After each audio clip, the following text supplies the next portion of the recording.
4 कोटींचा रस्ता 24 तासात उखडला. मिरजेत निकृष्ट कामावर जनसुराज्य पक्षाचे अल्पसंख्याक मिरज शहराध्यक्ष सादिक पठाण यांची कारवाईची मागणी.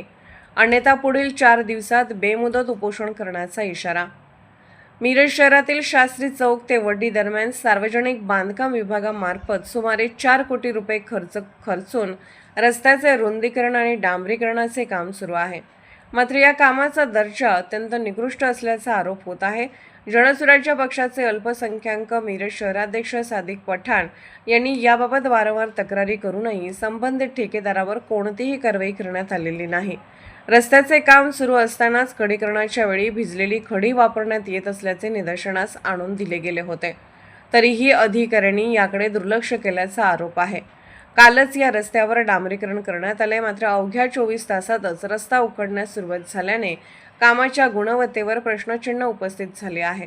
याबाबत सादिक पठाण यांनी तीव्र नाराजी व्यक्त करत दोषी ठेकेदाराला तात्काळ काळ्या यादीत टाकून त्याच्यावर कायदेशीर कारवाई करण्याची मागणी केली आहे.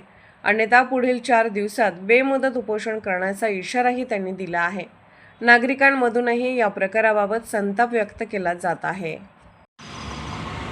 नमस्कार, मी सादिक पठाण, जनसुराज्य शक्ती पक्ष अल्पसंख्याक सेलचा मिरज शहर अध्यक्ष. सध्या मी शास्त्री चौक ते वड्डी दरम्यान जो रस्ता रुंदीकरण काम सुरू आहे तो रस्ता निकृष्ट दर्जाचा झालेला आहे याचा खुलासा करण्यासाठी आज माध्यमासमोर आलेलो आहोत. सदर रस्ता निकृष्ट दर्जाचा होत असलेला मागील काही दिवसापूर्वी मी कार्यकारी अभियंता सो यांच्याकडे लेखी निवेदनाद्वारे सादर केला होता. परंतु कार्यकारी अभियंता सो सार्वजनिक बांधकाम विभागाच्या अधिकाऱ्यांनी सदर कामावर दुर्लक्ष केले व ठेकेदाराचे बँक बॅलन्स वाढवण्यास एक प्रकारे मदत केली.